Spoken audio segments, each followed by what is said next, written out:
श्री राम।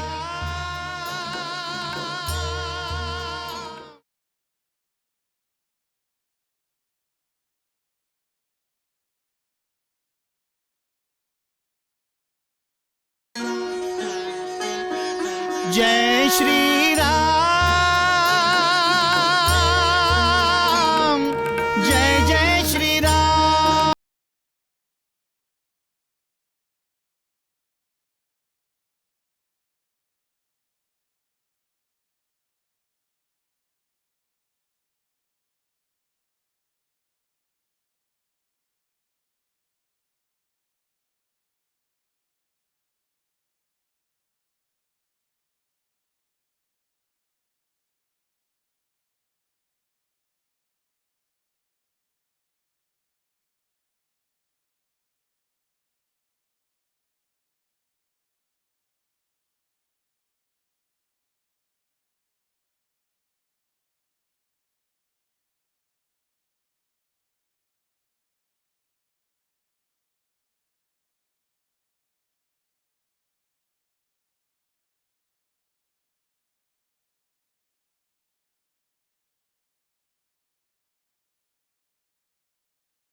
श्री राम जय राम जय जय राम, श्री राम जय राम जय जय राम, श्री राम जय राम जय जय राम।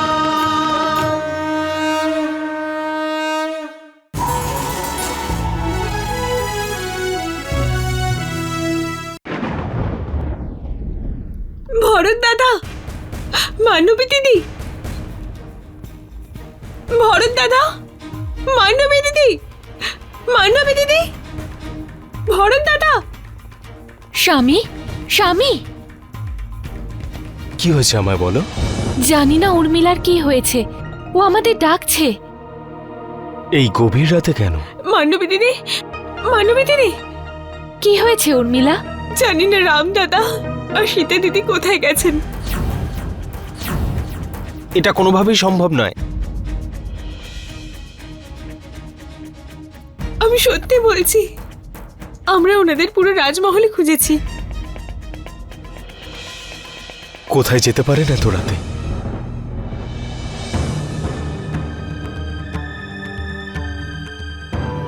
সীতা, তুমি দাঁড়াও। সীতা, আমাকে ছেড়ে যেও না। সীতা, আমাকে ছেড়ে যেও না।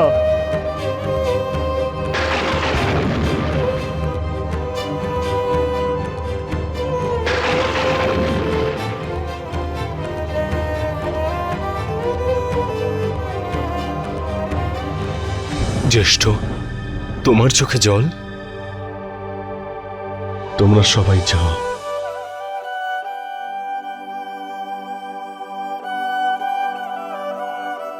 আমাকে একা থাকতে দাও।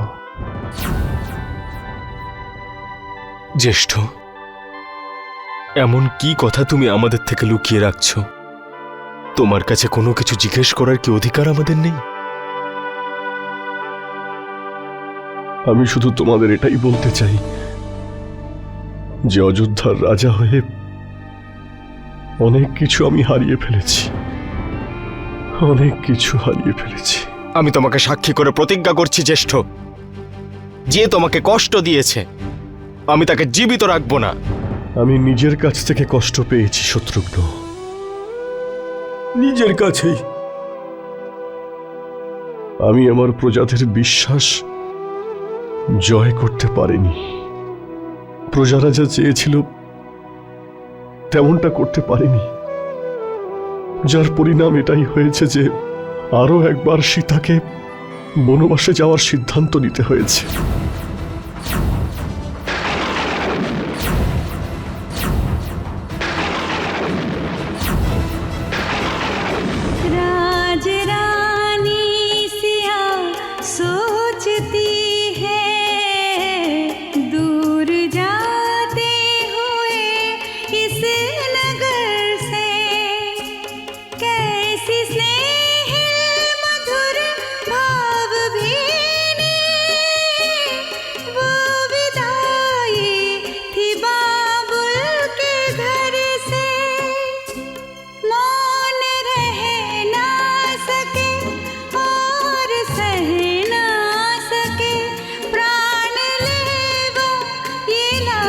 चित विदाई आज नगरी हुई है पराई।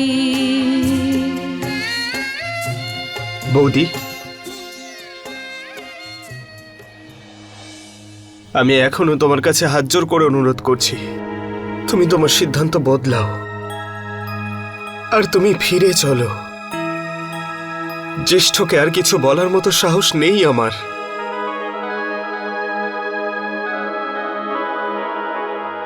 কিন্তু তোমাকে বারবার অনুরোধ করছি, নিজের জন্য না হোক, এই রাজভবনের জন্য, আমাদের জন্য আর জ্যেষ্ঠর জন্য তুমি কোথাও যেও না। আমি রঘুকুলের কীর্তির সঙ্গে কোনো আপোষ করতে পারবো না লক্ষণ। ভূমি আর আকাশ ফেটে পড়লেও, সমুদ্রের জল শুকিয়ে গেলেও আমার সিদ্ধান্ত কখনোই বদলাবে না। সেজন্য আমাকে আটকানোর চেষ্টা করো না লক্ষণ। মাতা, দিদি দিদি যেও না মাতা। মাতা তুমি যেও না। দিদি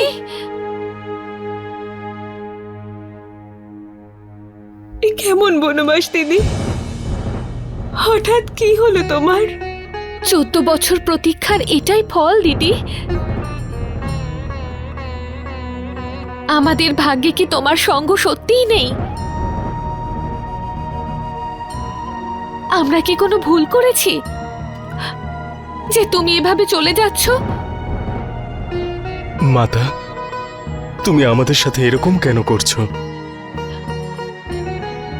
এই জন্যই কি জ্যেষ্ঠরাম রাবণের বিনাশ করে তোমাকে অযোধ্যায় এনেছিল?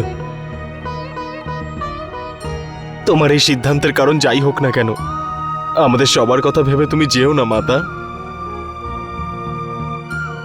এই অযোধ্যার প্রতি কি তোমার কোনো দায়িত্ব নেই? বলো না দিদি, কোনো দায়িত্ব নেই তোমার? আমি তো সেই দায়িত্বই পালন করে চলেছি। আমার এই সিদ্ধান্ত সূর্যবংশের মান সম্মান বজায় রাখার জন্য। ভবিষ্যৎ আমার এই সিদ্ধান্তকে অবশ্যই স্বাগত জানাবে। আমি এর চেয়ে অতিরিক্ত আর কিছুই বলতে পারবো না। চলো লক্ষণ। দিদি सुख लगे सारे आँखें चुराने, जब समय सुख उठाने का आया, शांत जब हो गए सब बवंडर, फिर नियति ने बवंडर उठाया। क्या करें राम जी, क्या करे जानकी, जब नियति की नियत में बुराई। ये घड़ी फिर परीक्षा की आई।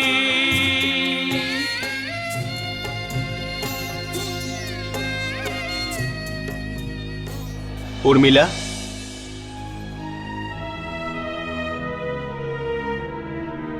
আজ আবারও আমি তোমার থেকে বিদায় নিতে এসেছি।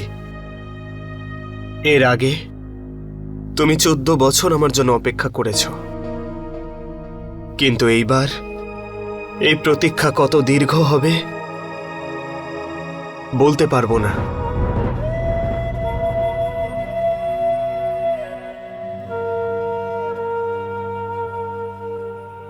কিন্তু যতক্ষণ না বৌদি ফিরে আসছে, আমিও আসবো না।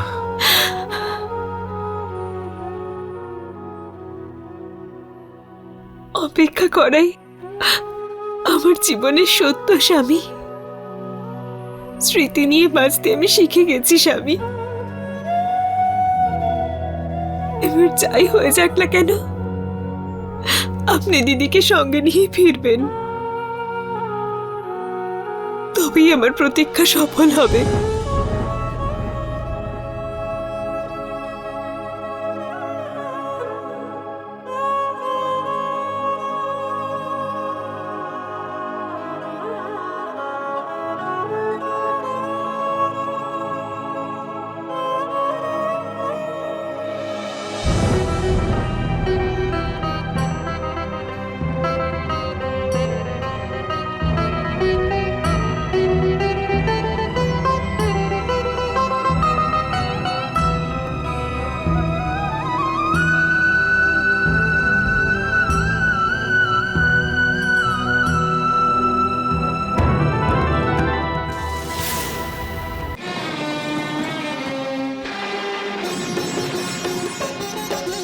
विधना तेरी चाल समझ नहीं आए।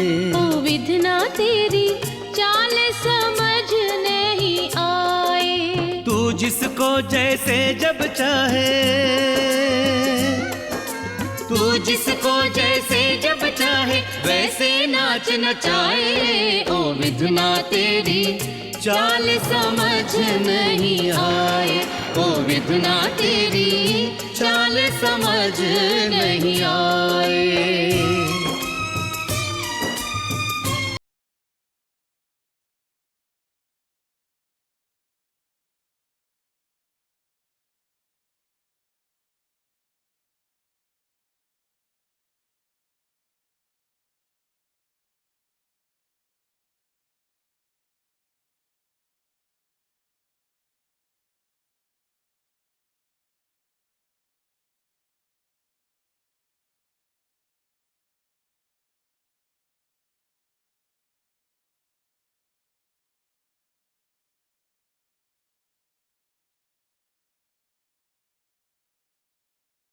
ओ विधना तेरी चाल समझ नहीं आए। রথ থামাও লক্ষণ, আমরা অযোধ্যার সীমা ছাড়িয়ে অনেক দূরে চলে এসেছি।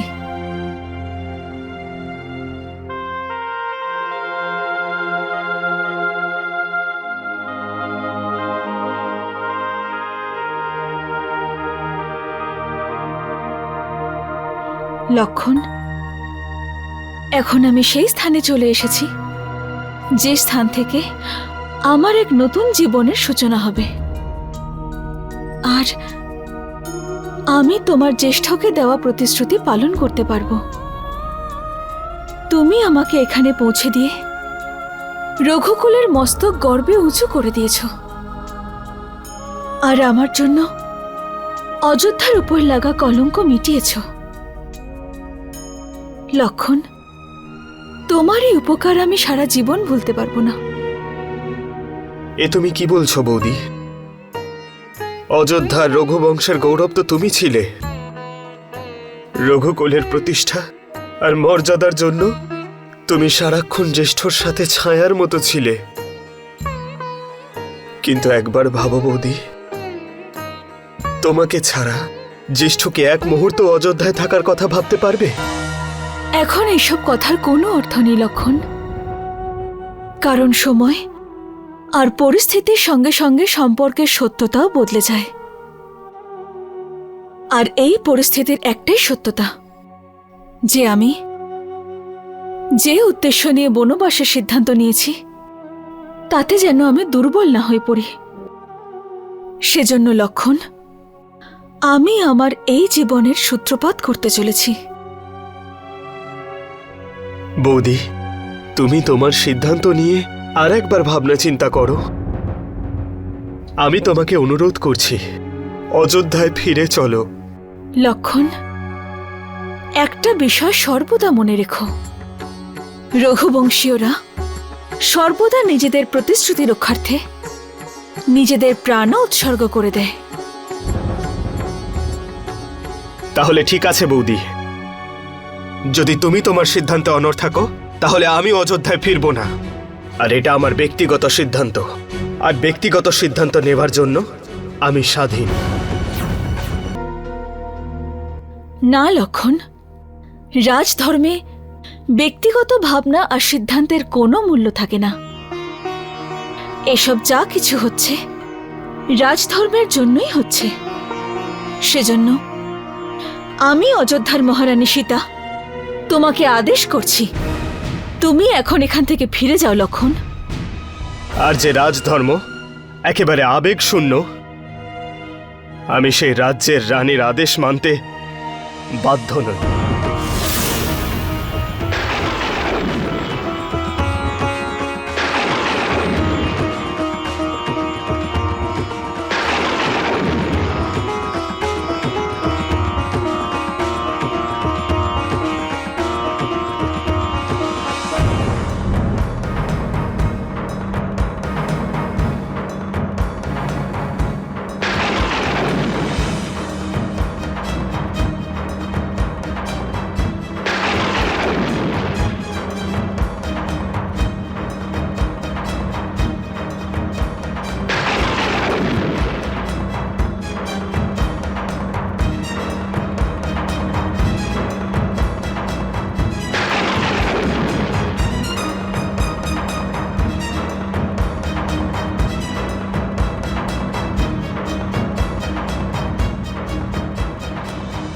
লক্ষণ, বনবাসের সময় তুমি রেখা টেনে আমাকে সেটা পার করতে নিষেধ করেছিলে। আজ আমি বৈদেহী সীতা আমার মন, বচন আর কর্মকে সাক্ষী মেনে এই রেখা টানছি আর নিবেদন করছি যে এটা পার করার চেষ্টা করো না। এ তুমি কি বলছো বৌদি? আমি যা বলছি সেটা পালন করো লক্ষণ। আমার সেই রেখা অতিক্রম করার জন্য অনর্থ হয়েছিল, যেন এমন না হয় যে তোমার দ্বারা এই রেখা অতিক্রম করার ফলেও কোনো অনর্থ হয়ে যাক। সেজন্য আমাদের দুজনের পক্ষেই মঙ্গল, তুমি অযোধ্যায় ফিরে যাও। বৌদি, আমি এটা কল্পনাও করতে পারছি না যে তুমি এই গভীর বনে একা কি করবে। না লক্ষণ, আমি একা কোথায়? আমার সঙ্গে আমার স্বামী স্মৃতি আছে, সেগুলোই আমার আশ্রয়, আমার শক্তি। আর তার সাথে সাথে আমার স্বামীর অংশ আমার গর্ভে পালিত হচ্ছে। এই যাত্রায় যারা আমার সাথী। আর দেরি করো না লক্ষণ, যাও।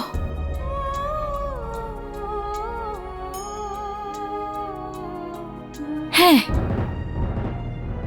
একটা শেষ নিবেদন আছে। তুমি যেভাবে এতদিন তোমার জ্যেষ্ঠর খেয়াল রেখেছ, ঠিক সেইভাবে ছায়ার মতো ওনার সঙ্গে থেকে ওনার খেয়াল রেখো লক্ষণ।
যেও না।